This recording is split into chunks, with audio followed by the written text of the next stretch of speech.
नमस्कार दोस्तों, स्वागत है हमारी YouTube चैनल जीके नौकरी में, जिसमें आज हम लेके आए हैं 3D आकृतियों के पृष्ठीय क्षेत्रफल। पीछे की वीडियो में हमने पढ़े थे 2D आकृतियों के क्षेत्रफल से संबंधित महत्वपूर्ण क्वेश्चन। अब पढ़ेंगे 3D आकृतियों के पृष्ठीय क्षेत्रफल व आयतन। अब देखो 3D आकृति कौन कौन सी होती है, जैसे घन होता है, घनाभ होता है, बेलन होता है, शंकु होता है, गोला होता है, एक अर्धगोला। ठीक है, इस प्रकार की जो आकृतियाँ होती है। अब घन की आकृति कैसी होती है, पहले घन के बारे में पढ़ेंगे, फिर घनाभ, फिर बेलन, फिर शंकु, फिर गोला, फिर अर्धगोला। ठीक है, थोड़ा थोड़ा आकृतियों के बारे में बता देते हैं, फिर क्रम वाइज पढ़ेंगे सबका। ठीक है, अब घन की आकृति क्या होती है, घन में 6 फलक होती है जो एक जैसी होती है, यानी घन की आकृति ये होती है। ठीक है, इस प्रकार की आकृति होती है। प्रत्येक फलक क्या होता है, समान होता है। ये तो क्या हो गया, घन हो गया। इसी प्रकार घनाभ की आकृति देखो। ठीक है, ये कोई घनाभ है, मान लीजिए 6 आयत मिलकर क्या बनाते हैं, घनाभ बनाते हैं। ठीक है, ये होता है घनाभ, ये घन हो गया, ये घनाभ हो गया। इसके बाद में आता है बेलन। बेलन की आकृति कैसी होती है, ये लीजिए, इस प्रकार की आकृति है, जैसे पाइप है कोई, ये त्रिज्या होती है। ठीक है, ये क्या होती है, बेलन की ऊंचाई। ठीक है, अब घनाभ का आयतन, घन का आयतन, क्षेत्रफल, इनसे संबंधित क्वेश्चन पढ़ेंगे। फिर आता है शंकु। शंकु क्या होता है, जैसे जोकर की टोपी होती है ना, जैसे इस प्रकार की आकृति होती है। ठीक है, ये त्रिज्या होती है, ये ऊंचाई होती है h, और ये तिर्यक ऊंचाई l बोलते हैं इसे। ये शंकु हो गया। इसके बाद में आता है गोला। गोला क्या, जैसे गेंद की आकृति होती है ना, ये कोई गेंद है मान लो। ठीक है, इस प्रकार की आकृति, ये क्या होती है, गोला। ठीक है, ये इसकी त्रिज्या r होती है। इसके बाद में आता है अर्धगोला। अब अर्धगोला क्या है, गोले का आधा भाग अर्धगोला, यानी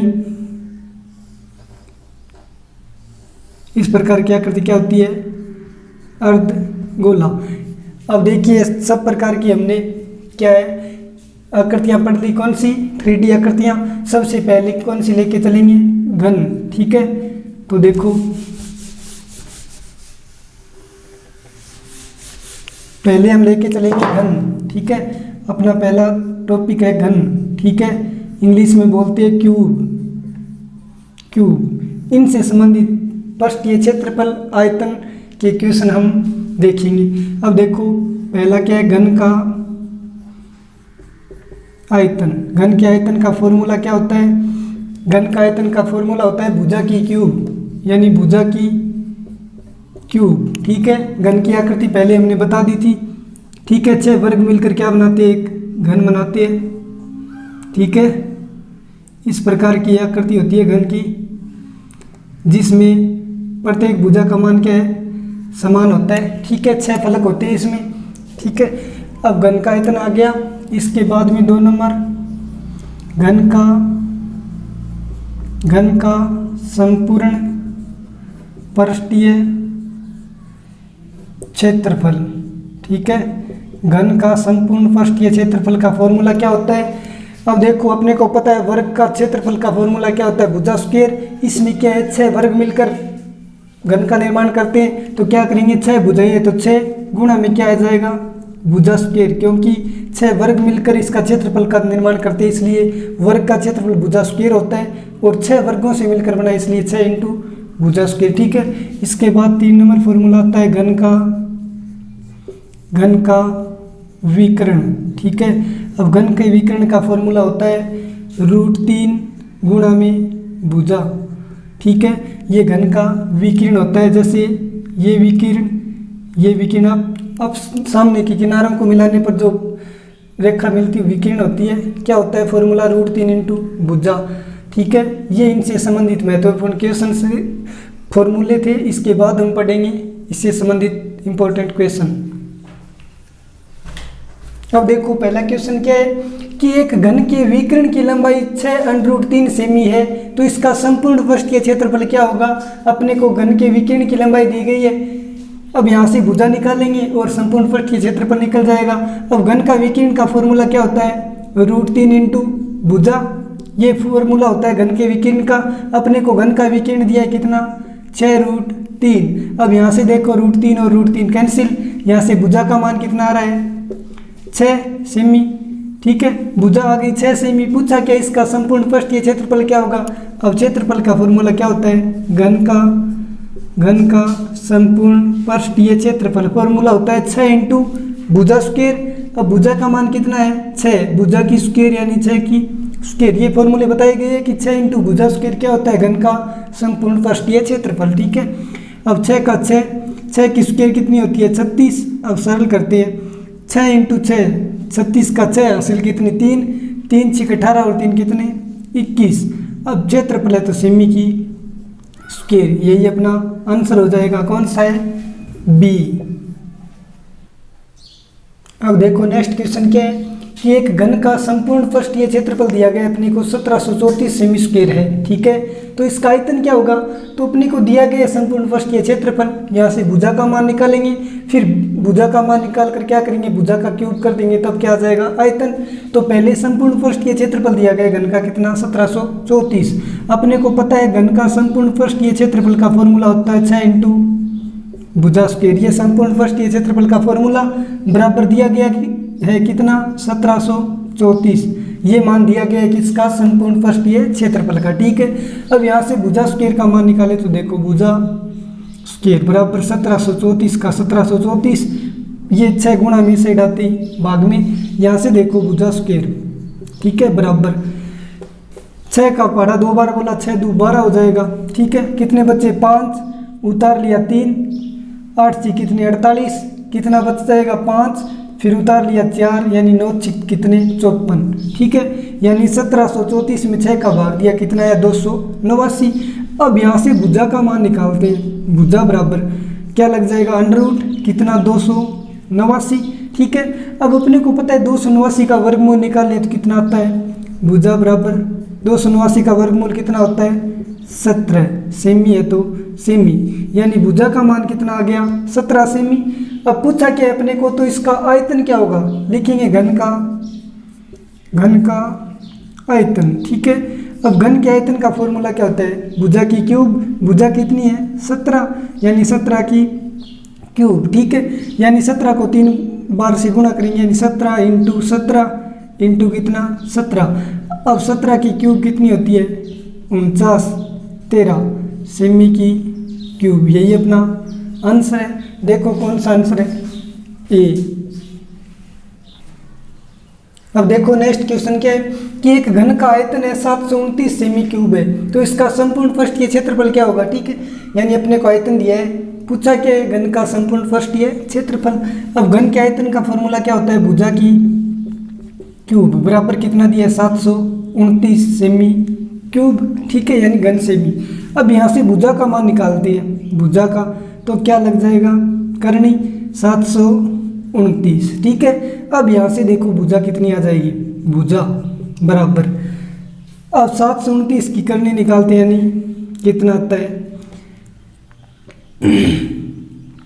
9 इंटू 9 इंटू 9, यानी 729 को 9 इंटू 9 इंटू 9 लिख सकते हैं। या फिर याद करने का एक तरीका होता है 5 की क्यूब 512, 6 की इस प्रकार चलती जाती है, 8 की क्यूब 512 सॉरी, 5 की 125 होती है, 4 की 64 होती है।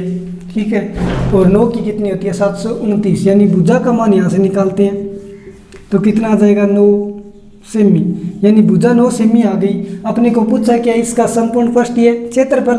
अब क्षेत्रफल निकालते हैं तो घन का संपूर्ण पृष्ठीय क्षेत्रफल का फॉर्मूला होता है 6 इंटू भुजा स्क्वायर, यानी 6 इंटू भुजा स्क्वायर, भुजा कितनी 9 यानी 9 की स्क्वायर। अब यहाँ से देखो 6 का 6 9 की स्क्वायर कितनी 81। ठीक है, अब गुणा करते हैं, 6 को 1 से गुणा किया 6, 8 6 कितने होते हैं 48। क्षेत्रफल है तो सेमी की स्क्वायर, यानी कितना आ गया क्षेत्रफल 486। कौन सा आंसर बी। अब देखो नेक्स्ट क्वेश्चन क्या है कि दो घनों के आयतनों का अनुपात दिया गया अपने को 27:1 है, तो उसकी भुजाओं का अनुपात कितना होगा। ठीक है, इस बार क्या दिया गया है घनों के आयतनों का अनुपात दिया गया है। ये पहले घन का आयतन मान लो, ये दूसरे घन का है, पूछा क्या उनकी भुजाओं का अनुपात क्या होगा। यानी आयतन दिया गया 27 अनुपात 1। ठीक है, अब पूछा है भुजाओं का अनुपात, तो अपने को पता है घन का आयतन क्या होता है, भुजा की क्यूब होता है, यानी जब भुजा दी गई हो तो भुजा की क्यूब करती है। इस बार अपने को आयतन दिया गया, इसका मतलब करनी निकालेंगे। ठीक है, यानी घनमूल निकालेंगे। अब देखो भुजा निकालने के लिए घनमूल निकालेंगे, अपने को भुजा चाहिए तो क्या करेंगे, घनमूल निकालेंगे 27 का और 1 का। ठीक है, अब 27 का घनमूल अपने को पता है 2 की क्यूब कितनी होती है, 8 होती है, 3 की क्यूब कितनी होती है, 27 होती है, 4 की 64, 5 की 125, इस प्रकार चलती जाती है, 6 की 216। ठीक है, अब देखो 27 की क्यूब घनमूल निकालते हैं तो कितना आता है 3, और 1 का निकालते हैं तो कितना 1, यानी भुजाओं का अनुपात कितना आ जाएगा 3:1। कौन सा आंसर हो जाएगा, सी। अब देखो नेक्स्ट क्वेश्चन क्या है कि एक घन का संपूर्ण पृष्ठीय क्षेत्रफल दिया है कितना है, 600 सेमी स्क्वायर है, तो इसके विकिरण की लंबाई अपने को पूछा है। अब देखो इस क्वेश्चन को किस प्रकार हल करते हैं। घन का संपूर्ण पृष्ठीय क्षेत्रफल दिया है 600 सेमी स्क्वायर, तो यहाँ से क्या करती है, घन का संपूर्ण पृष्ठीय क्षेत्रफल का फॉर्मूला क्या होता है, 6 इंटू भुजा की स्क्वायर। अब क्षेत्रफल दिया गया कितना गया है 600 सेमी स्क्वायर। ठीक है, यहाँ से भुजा का मान निकालते हैं, भुजा स्क्वायर बराबर ये 6 गुणा में साइड आती है भाग में, यानी 600 बट्टा में 6। अब 6 एकम 6, 100 बार जाएगा भाग 600 में। ठीक है, अब यहाँ से भुजा का मान निकालते हैं तो ये स्क्वायर हटेगा, इस साइड क्या आ जाएगा √ कितना 100। अब भुजा का मान निकाले, 100 का वर्गमूल कितना होता है 10, यानी भुजा बराबर कितना 10 सेमी। अब भुजा का मान 10 सेमी आ गया, लेकिन अपने को पूछा है उसके विकिरण की लंबाई क्या होगी, तो विकिरण क्या होता है घन का विकर्ण। ठीक है, घन का विकर्ण का फॉर्मूला होता है √3 इंटू भुजा। ठीक है, ये बताया था फॉर्मूला। अब मान लिख देते हैं √3 का √3 इंटू भुजा कितनी 10। अब सही प्रकार से लिखिए तो 10√3 सेमी, ये आंसर हो जाएगा कौन सा, सी। अब देखो नेक्स्ट क्वेश्चन क्या है कि एक घन की प्रत्येक भुजा में 20% की वृद्धि करने पर इसके आयतन में कितने प्रतिशत की वृद्धि होगी। यानी अगर घन की प्रत्येक भुजा को 20% हम बढ़ा देते हैं तो इसके आयतन में कितने प्रतिशत की टोटल वृद्धि होगी। तो मान लेते हैं कि पहले आयतन कितना था 100% था, आयतन मान लिया हमने कि पहले कितना था 100%। ठीक है, अब क्या है कि प्रत्येक भुजा में 120% की वृद्धि कर दी जाती है, तो कितने प्रतिशत की वृद्धि होगी टोटल आयतन में। तो पहले क्या करते हैं, मान लिया हमने 100 था, अब 20% बढ़ गया, कितना हो गया 120 गुणा में प्रत्येक भुजा। अब आयतन में क्या है 3 भुजाएं आती है, भुजा की क्यूब, यानी पहली भुजा में 120, 20 बढ़ गया तो 120 हो गया, दूसरा भी कितना 120 क्योंकि 20% बढ़ा है, फिर 20% और बढ़ाया यानी 120। ठीक है, अब देखो 100 इंटू 100, ये ट्रिक है डायरेक्ट निकालने की। ठीक है, अगर ये भुजाएं 2 बार आती तो बट्टा में 100 लिख देते, भुजाएं 3 बार आ रही है इसका मतलब 2 बार 100 लिखेंगे। ठीक है, अब देखो 0 से 0 कैंसिल, इस 0 से ये 0 कैंसिल और इस 0 से ये 0 कैंसिल। अब सरल करते हैं, 12 इंटू 12 कितना होता है 144 इंटू कितना 12 अपॉन कितने 10। अब डायरेक्ट लिखें तो डायरेक्ट भी लिख सकते हैं, 12 की क्यूब कितनी होती है 1728, या फिर यहाँ देख लो 144 को 12 से गुणा करेंगे कितना 1728 अपॉन कितना 10। अब यहाँ से देखो 10 है यानी 1 शून्य है, इसका मतलब कितना आएगा 172.8। ये क्या आ गया घन का आयतन आ गया। अब अपने को पूछा है वृद्धि कितनी हुई है, तो पहले हमने 100% माना था आयतन, अब कितना आ रहा है 172.8, इसका मतलब कितना बढ़ गया वृद्धि, कितने की वृद्धि हुई है, यानी 172.8 में से पहले जो आयतन था कितना 100 वो घटाते हैं तो कितना आता है 72.8%, तो वृद्धि कितनी हो जाएगी, ये कौन सा आंसर ए।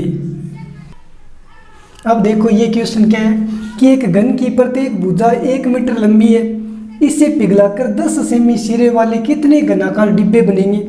यानी पहले एक घन है जिसकी प्रत्येक भुजा की लंबाई 1 मीटर है, फिर बोला है कि इसे अगर पिघला दें और 10-10 सेमी के सिरे वाले डिब्बे बनाए तो कितने डिब्बे बनेंगे। तो क्या करेंगे, पहले जो घन दिया गया है उसका आयतन निकालेंगे, उसमें जो बाद में डिब्बे बन रही है उस डिब्बों का आयतन का भाग देंगे।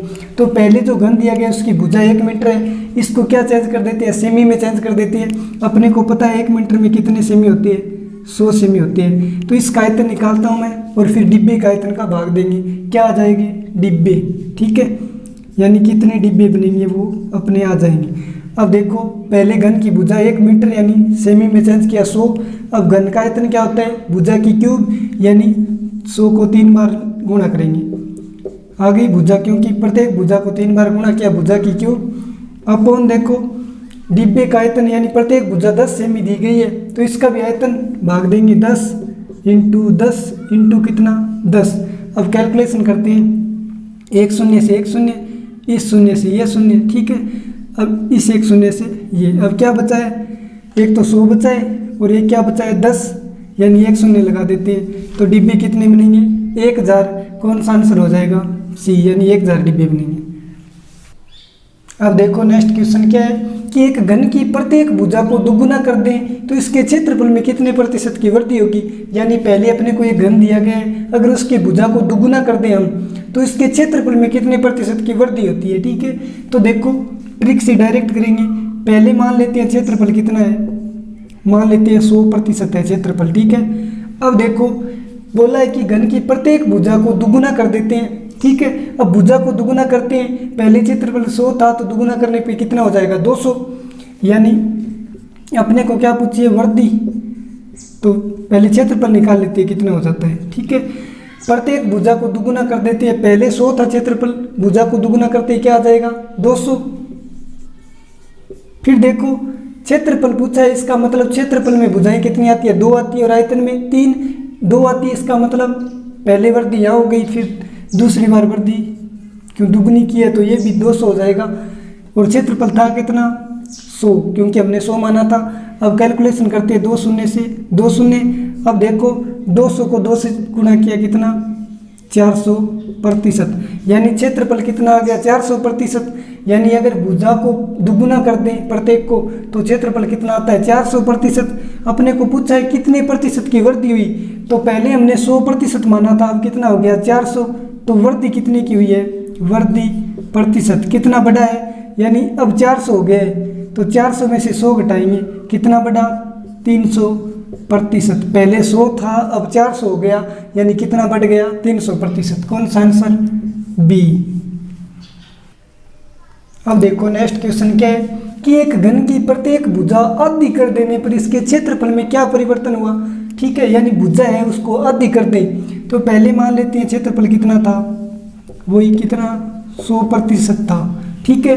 अब अगर भुजा को आधा कर दें तो क्षेत्रफल भी क्या होगा आधा होगा। इसका मतलब अगर पहले भुजा थी उसको आधी करते हैं तो क्षेत्रफल कितना आ जाएगा आधा, यानी 100 का आधा कितना 50।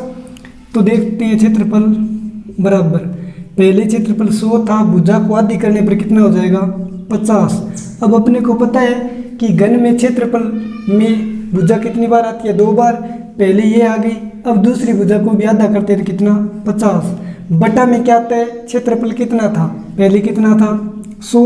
अब कैलकुलेशन करते हैं, इस शून्य से ये शून्य, इस शून्य से ये शून्य, अब 5 इंटू 5 कितना 25%, यानी क्षेत्रफल कितना आ गया 25%, ठीक है। क्या हुई है कमी हुई है, तो इसके क्षेत्रफल में क्या परिवर्तन हुआ, यानी ये 25% आई है, क्या ये कमी, ठीक है।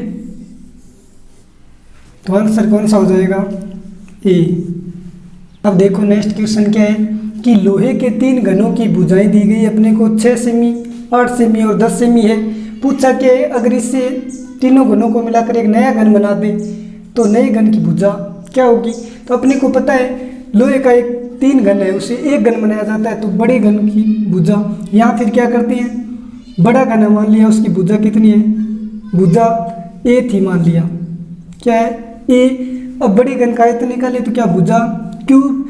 अब अपने को बोला है इन तीनों घनों को मिलाकर बनाए गए, ठीक है। तो इससे नया घन बनाते हैं तो इन आयतनों का योग होगा तभी तो ये नया घन बनेगा। अब इसकी भुजा कितनी दी गई है 6, तो क्या करेंगे 6 की क्यूब प्लस दूसरी भुजा घन की 8, तो 8 की क्यूब प्लस तीसरे घन की भुजा कितनी 10 की क्यूब। ये क्या है नए घन के लिए माना नए घन की भुजा क्या मानी थी हमने ए, ये नए घन की भुजा मानी थी।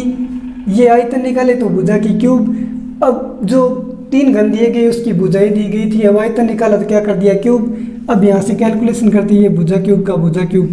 6 की क्यूब कितनी होती है 216 प्लस 8 की क्यूब कितनी होती है 512 प्लस 10 की क्यूब कितनी होती है 1000। ठीक है, अब देखो यहाँ से कैलकुलेशन करते हैं। ए क्यूब बराबर जोड़ते हैं तो देखो 1000 और 500 1512, 1512 में 216 जोड़ते हैं कितने 1728। ये हो गया। अब यहाँ से अगर भुजा का मान निकालें तो क्या लग जाएगा करनी, यानी घनमूल निकालेंगे कितना 1728 का। अब यहाँ से देखो पीछे के क्वेश्चनों में हमने किया है कि 1728 का घनमूल निकालें तो कितना का ये 12 का, सेमी है तो सेमी। तब नए घन की भुजा कितनी आ जाएगी 12। कौन सा आंसर हो जाएगा सी। अब देखो ये इंपॉर्टेंट क्वेश्चन है कि 5 बराबर घनों में से प्रत्येक घन की भुजा 5 सेमी दी गई अपने को, इन्हें एक दूसरे से सटाकर लगातार रखा गया तो नए घन का आयतन क्या होगा। ठीक है, अब अपने को पता है कि कोई घन है, मान लीजिए ये कोई घन था। ठीक है, क्या बोला है कि 5 बराबर घन है, यानी एक जैसे घन है, इस प्रकार के 5 घन है, प्रत्येक घन की भुजा कितनी 5, यानी प्रत्येक की भुजा 5 है। इन्हें एक दूसरे से सटाकर लगातार रखा गया, यानी पांचों घनों को एक लगातार में सटाकर रखा गया, यानी पांचों घनों को क्या आपस में इस प्रकार से लगातार में रखा गया है। ठीक है,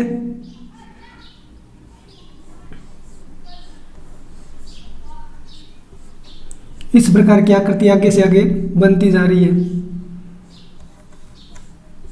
ठीक है, अब देखो एक ही साइड बना देते हैं।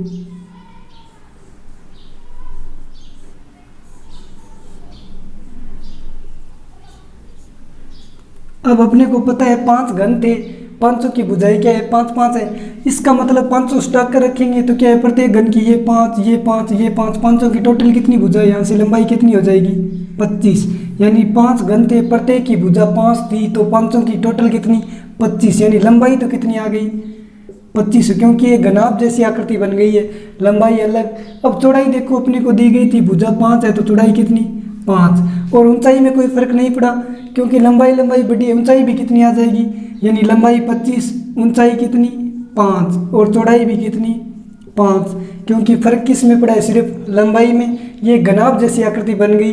अपने को पूछा है तो नए घन का आयतन, यानी जो आकृति बनी है उसका आयतन क्या होगा, तो क्या करेंगे नया आयतन। ठीक है, अब घनाभ बन गया तो नया आयतन निकालेंगे। घनाभ का आयतन क्या होता है लंबाई गुणा चौड़ाई गुणा ऊंचाई। ठीक है, या फिर घन का आयतन इन्होंने डायरेक्ट पूछ लिया तो क्या करेंगे आयतन निकालने के लिए तीनों भुजाओं का गुणा कर देंगे तो 25 गुणा 5 गुणा कितना 5। अब सरल करते हैं, 25 को 5 से गुणा या फिर 25 का 25, 5 इंटू 5 कितना 25।